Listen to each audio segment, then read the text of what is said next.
Mexico City, October 16, 1968. The air was still.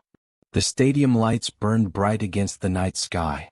Two men stood barefoot on the Olympic podium, heads bowed, fists raised. Their black gloves cut through the silence like thunder made visible. Tommie Smith and John Carlos, two African-American sprinters, had just finished first and third in the 200-meter final. Between them stood a white man in a green and gold tracksuit, the silver medalist. His name was Peter Norman from Australia. He didn't raise his fist. He didn't bow his head.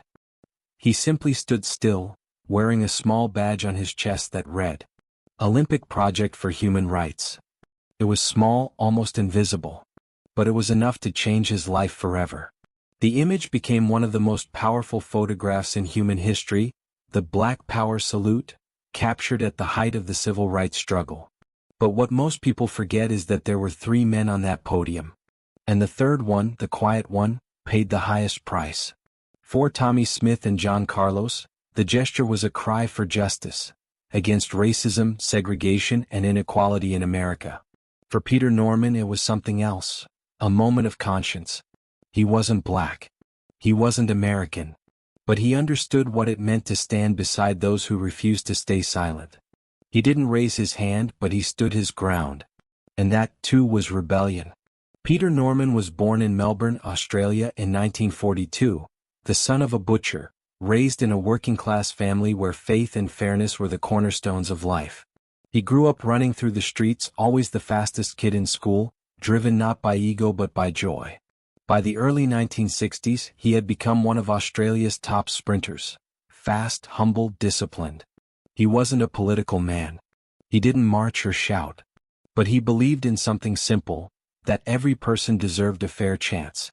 Australia at that time had its own hidden darkness. The White Australia policy, an unspoken system that favored white immigration and marginalized Indigenous people. Racism wasn't an American export.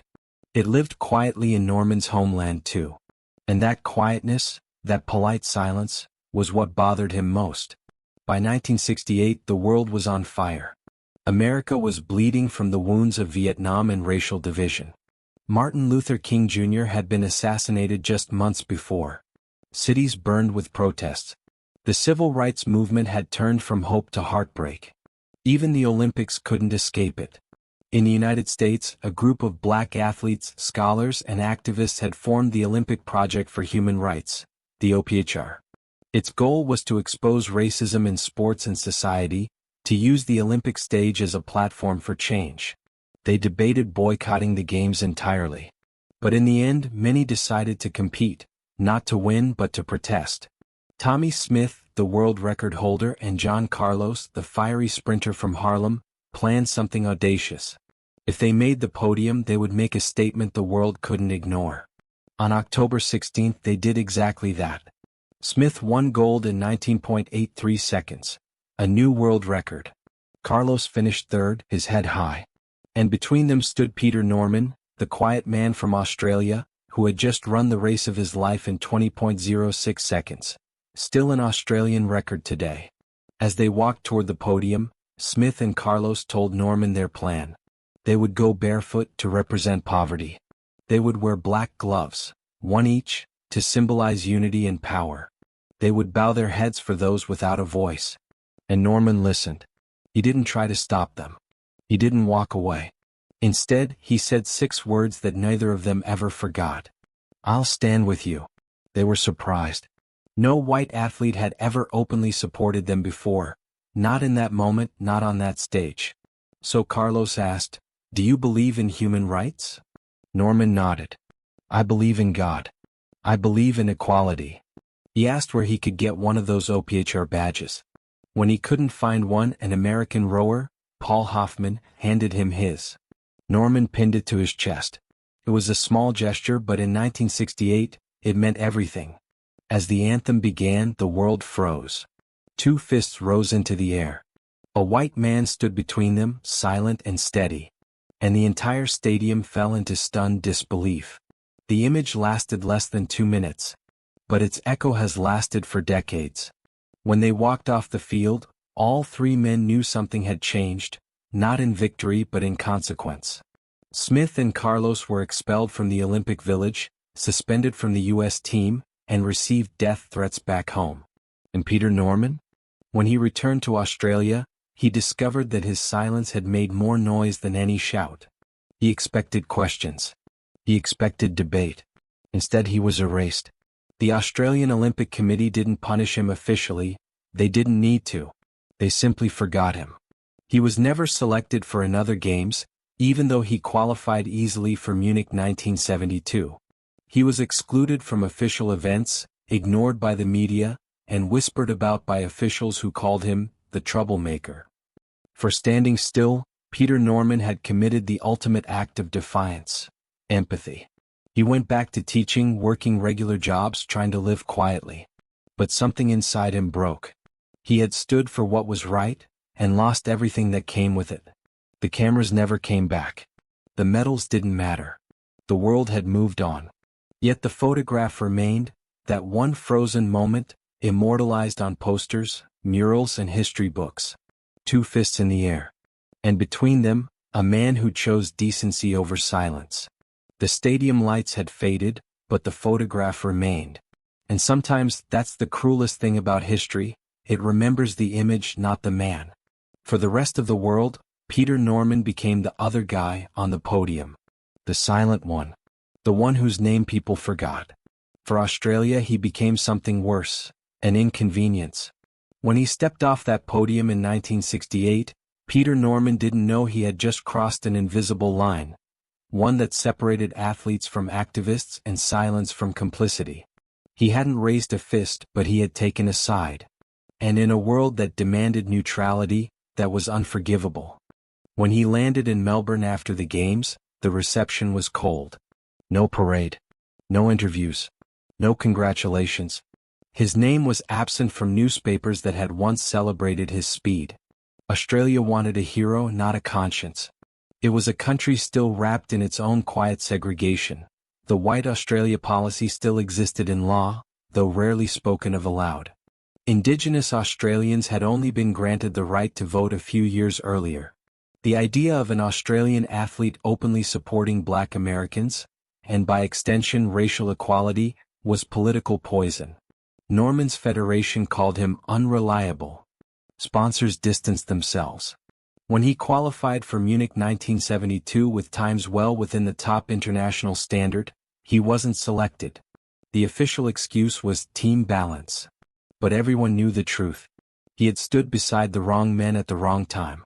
Peter Norman didn't complain publicly. He wasn't built for outrage. He went back to teaching, coaching, trying to live quietly. But quietness has a weight of its own.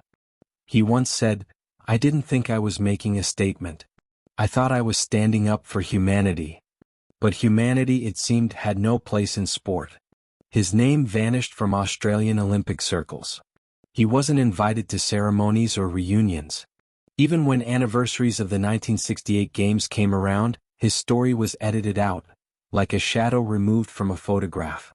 He became a ghost in his own country. The years rolled by. The 1970s became the 1980s. The civil rights era faded into memory. Smith and Carlos became legends, invited to speak at universities, honored for their courage, their gesture transformed from outrage to icon.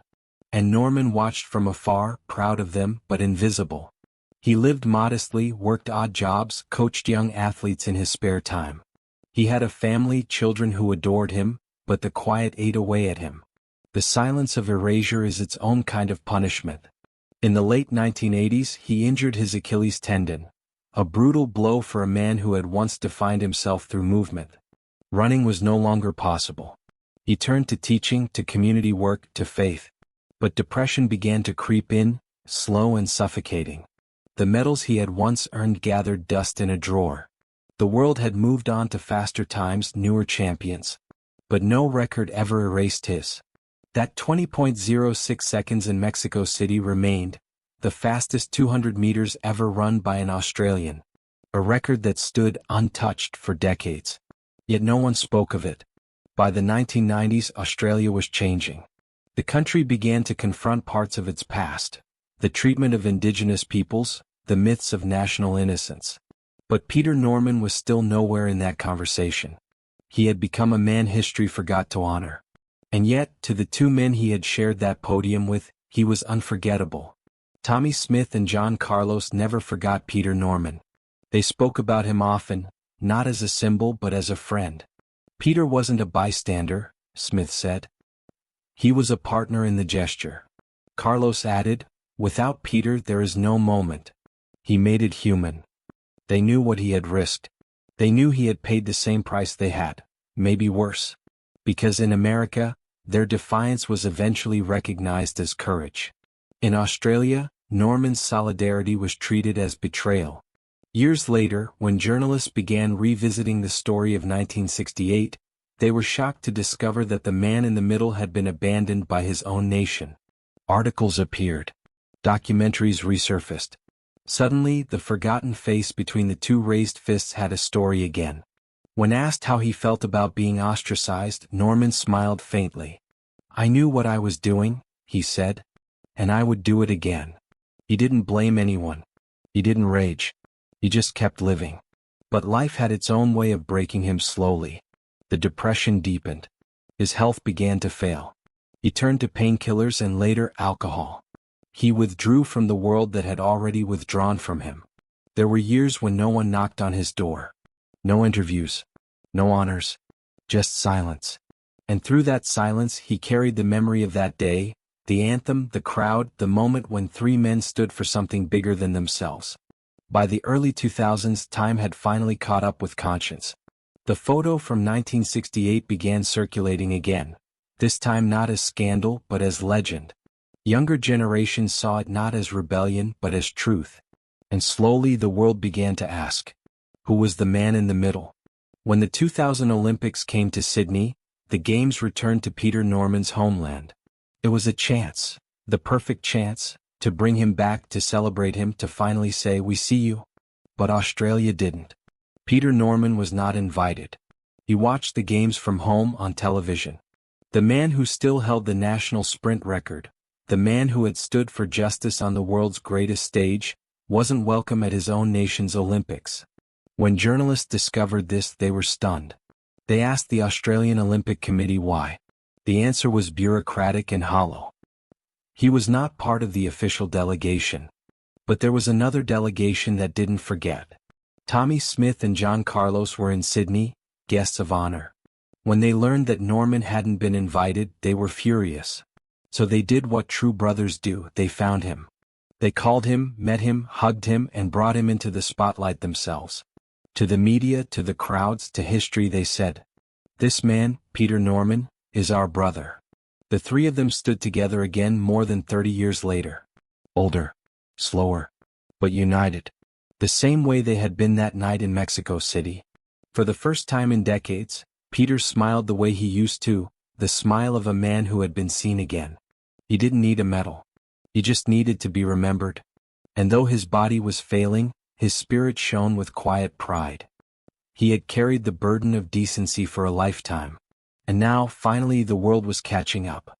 By the time the new millennium arrived, Peter Norman had lived most of his life in the quiet shadows of a single moment.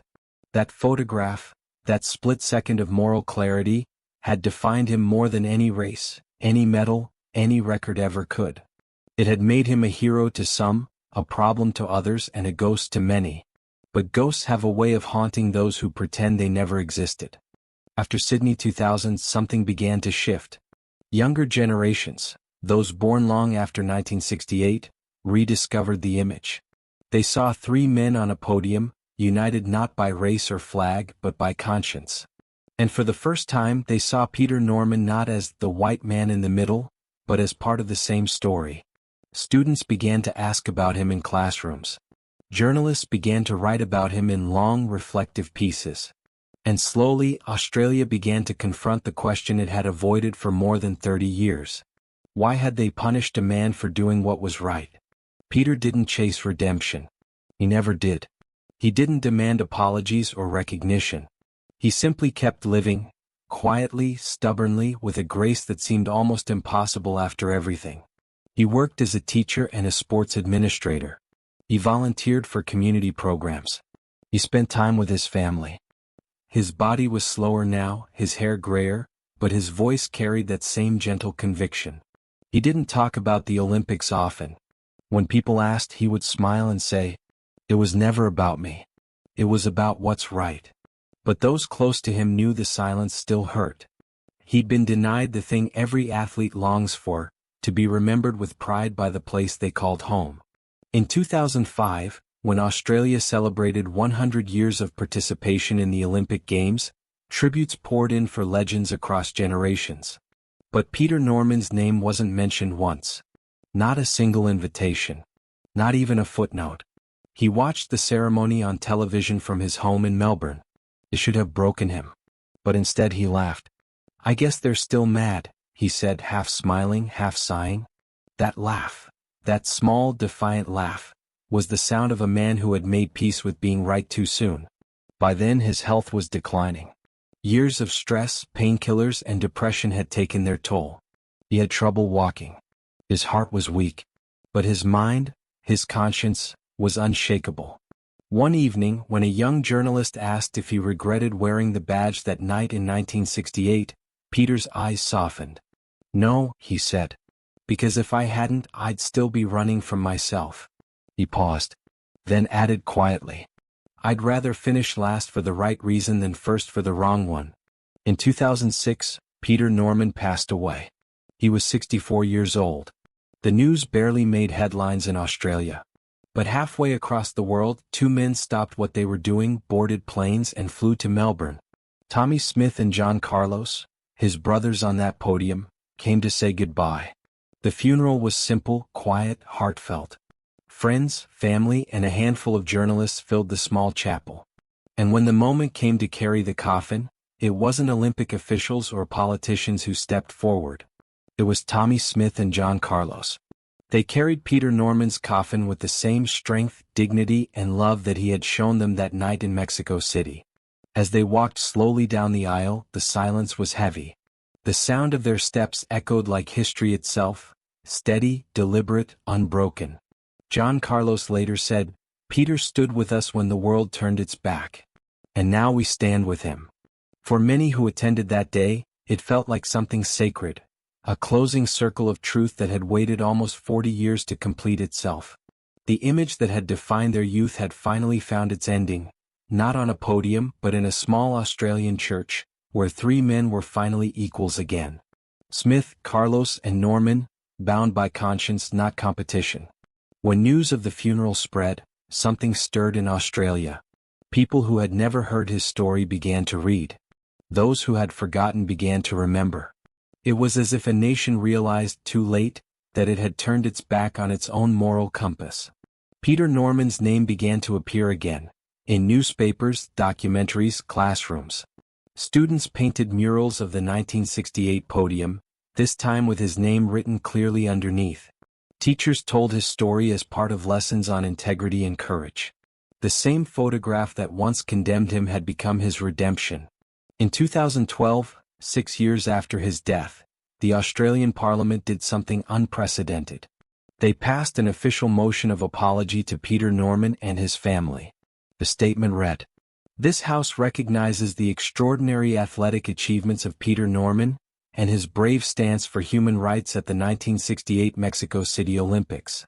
We apologize for the treatment he received, and we acknowledge the injustice done to him." The motion was passed unanimously. It took 44 years. But the truth, however late, had finally spoken. When the news reached Tommie Smith and John Carlos, they smiled through tears. John Carlos said, "Peter was a white man from Australia. But on that day he was more black than most of us. Because he understood the fight." Tommie Smith said, "The medal I won that night was gold. But the one Peter wore was more precious. It was made of principle." And so, the story of Peter Norman came full circle, from silence to song, from shadow to light. His record still stands. His legacy, once erased, now lives in classrooms, museums, documentaries, and hearts. But more than anything, his story reminds us of something the world forgets too easily, that courage doesn't always shout. Sometimes it simply stands still. That night in 1968, three men shared a podium. Two raised their fists. One stood quietly beside them. And together they changed what a medal could mean. History has a strange rhythm.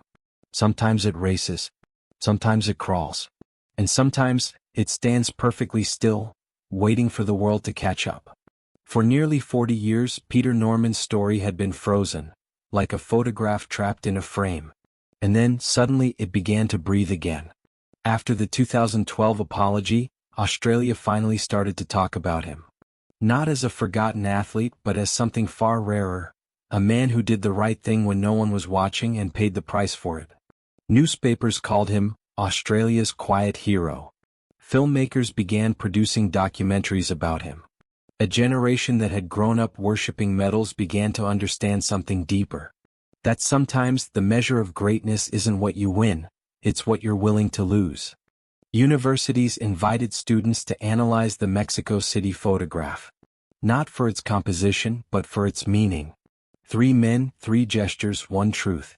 It wasn't a protest of anger. It was a portrait of dignity. It wasn't about race alone. It was about humanity, and the courage it takes to risk everything for it.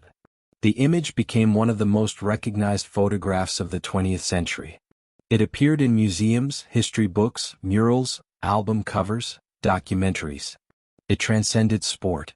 It became art, and Peter Norman at last was part of it. In the years after the apology, Peter's family often spoke of how proud he would have been, not of the apology itself but of the conversation it started. His daughter said, he never wanted fame. He just wanted people to understand why he did what he did. And people did. Around the world, the story began to travel, from classrooms in the United States to equality workshops in Europe, from sports ethics courses to Olympic retrospectives. His name became shorthand for quiet courage. Meanwhile, Tommie Smith and John Carlos continued to honor their brother. Every interview, every speech, every anniversary they made sure to speak his name. When journalists asked them what that day in 1968 meant to them, they always said the same thing. It meant standing for something together. And when asked what Peter Norman meant to them, they said, he's the proof that conscience has no color. It was a message the world desperately needed. Because even as the decades passed, the issues that had defined that moment, racism, inequality, silence, never truly disappeared. They evolved. They adapted.